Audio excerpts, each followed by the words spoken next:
আচ্ছা, ভাবুন তো, একটা দেশের প্রধানমন্ত্রী যিনি নিজেকে মিস্টার সিকিউরিটি বলে দাবি করেন, যার দেশ এই মুহূর্তে ইতিহাসের সবচেয়ে ভয়াবহ যুদ্ধের মধ্যে দিয়ে যাচ্ছে, হঠাৎ খবর এলো সেই প্রধানমন্ত্রী নিজের দেশ ছেড়ে নিজের জনগণকে পেছনে ফেলে মাঝরাতে আকাশে উড়াল দিয়েছেন।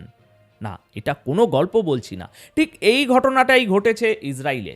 বেঞ্জামিন নেতানিয়াহু, ইসরায়েলের প্রধানমন্ত্রী, তার বিশেষ বিমান উইং অফ জায়ন নিয়ে তেল আবিব ছেড়েছেন।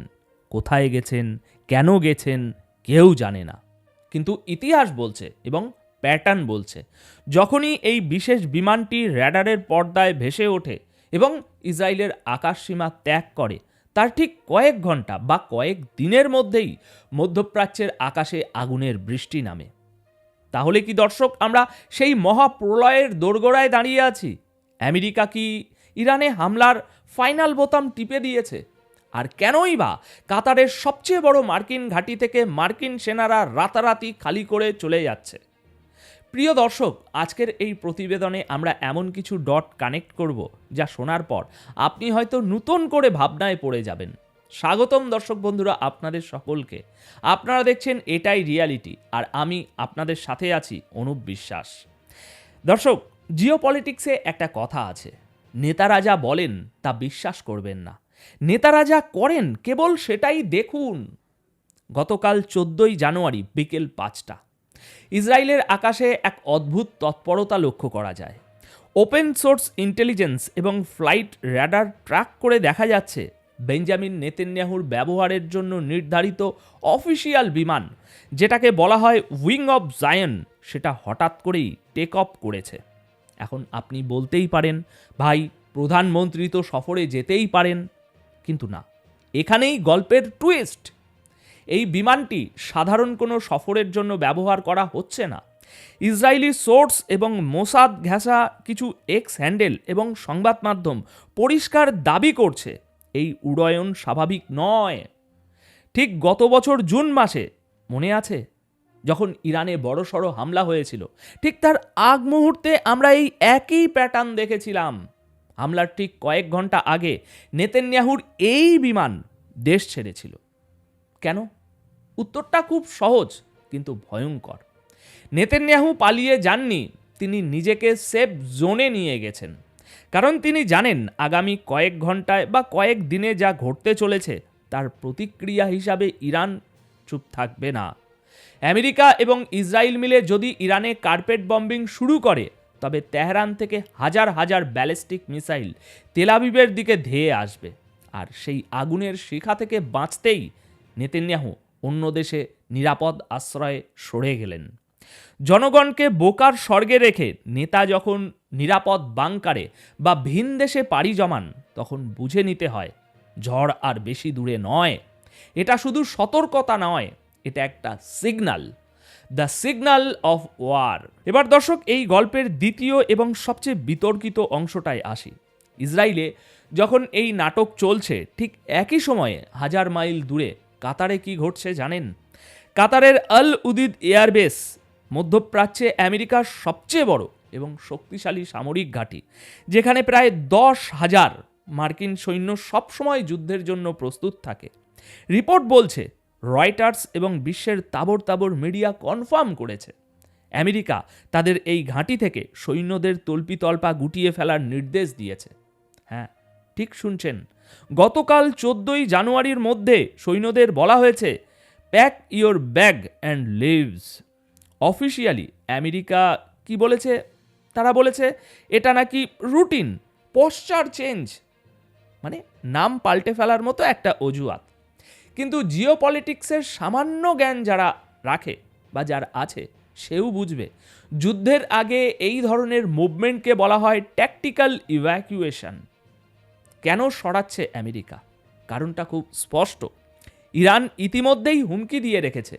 একজন সিনিয়র ইরানি অফিসিয়াল গতকাল রয়টার্সকে পরিষ্কার বলেছেন, যদি আমেরিকা আমাদের উপরে হামলা চালায়, তবে এই অঞ্চলে থাকা আমেরিকার প্রতিটি ঘাঁটি আমাদের টার্গেট হবে।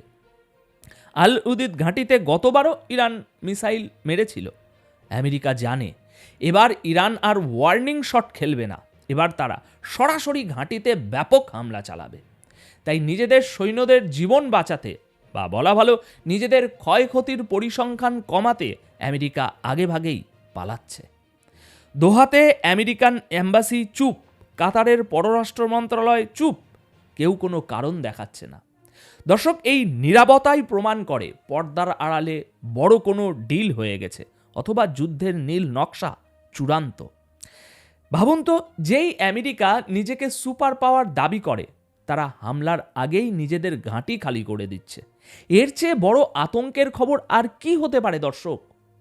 এটা কি শুধুই সতর্কতা, নাকি ঝড়ের আগে শান্ত থাকার ভান?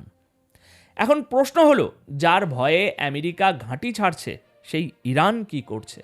তারা কি ভয় পেয়েছে, নাকি তারা পাল্টা চাল চালছে? দেখুন, ইরান এখন আর সেই পুরনো ইরান নেই।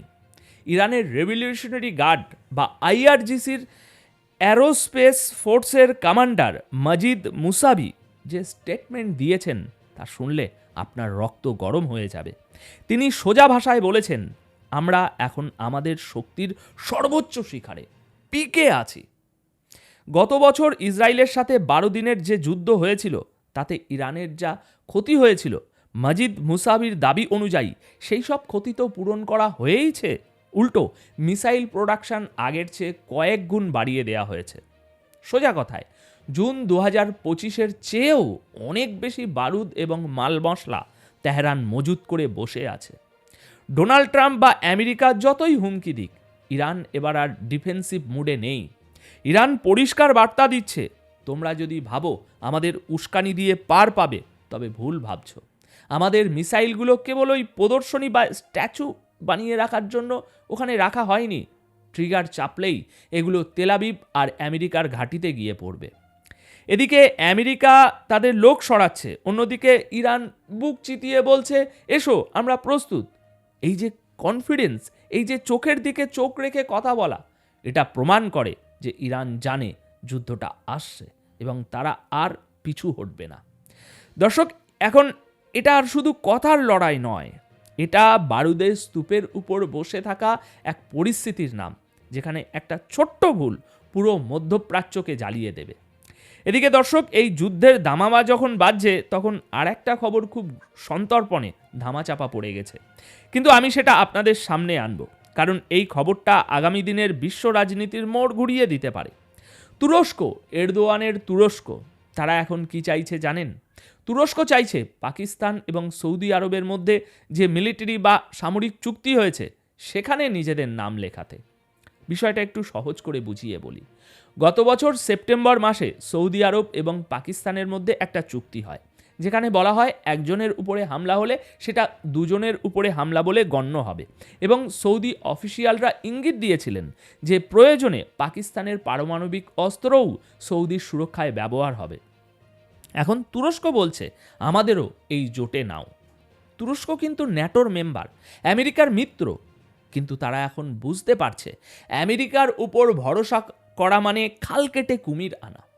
গ্রিনল্যান্ডের মতো উদাহরণ তাদের সামনে আছে। আমেরিকা চাইলে যে কোনো সময় তার মিত্রের পিঠেও ছুরি মারতে পারে। তাই তুরস্ক এখন নিজের নিরাপত্তা নিশ্চিত করতে সৌদি আর পাকিস্তানের সাথে হাত মিলাচ্ছে। এর মানে কি জানেন? এর মানে হলো মধ্যপ্রাচ্যে আমেরিকা এবং ইসরায়েল বিরোধী একটি নতুন এবং অত্যন্ত শক্তিশালী সামরিক ব্লক তৈরি হচ্ছে, যেখানে আছে পাকিস্তানের নিউক্লিয়ার পাওয়ার, সৌদির অর্থ আর তুরস্কের মিলিটারি টেকনোলজি। যদি এই তিন দেশ এক হয়ে যায়, তবে ইসরায়েল বা আমেরিকার জন্য মধ্যপ্রাচ্যে টিকে থাকা আরও বেশি কঠিন হবে। এই জিওপলিটিক্যাল শিফট প্রমাণ করে পুরনো বিশ্ব ব্যবস্থা ভেঙে চুরমার হয়ে যাচ্ছে। তাহলে দর্শক, এখন পুরো ছবিটা কি দাঁড়ালো? আসুন একটু রিক্যাপ করি।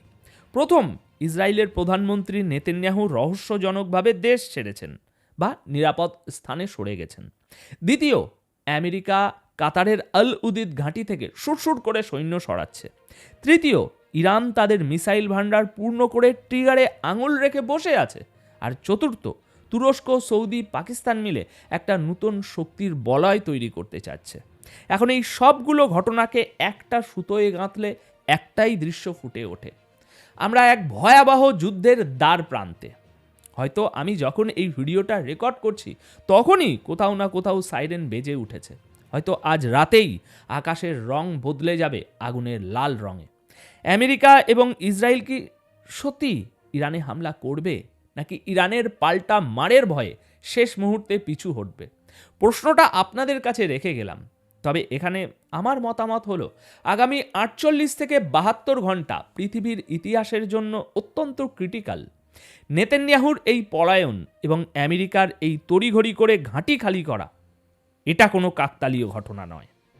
আমার মনে হচ্ছে হামলা অনিবার্য, এবং এই হামলা শুধু ইরান ইসরায়েলের মধ্যে সীমাবদ্ধ থাকবে না। এটা খুব দ্রুত তৃতীয় বিশ্বযুদ্ধের রূপ নিতে পারে, যেখানে পাকিস্তান এবং তুরস্কের মতো আরও অনেক দেশ জড়িয়ে পড়তে বাধ্য। দর্শক, পৃথিবী বদলাচ্ছে, সিট বেল্ট বেঁধে রাখুন। ভিডিওটি শেয়ার করে সবাইকে জানিয়ে দিন। দেখা হচ্ছে পরের প্রতিবেদনে নতুন কোনো ব্রেকিং আপডেট নিয়ে। ততক্ষণ সবাই ভালো থাকুন, সুস্থ থাকুন। ধন্যবাদ আপনাদের সকলকে।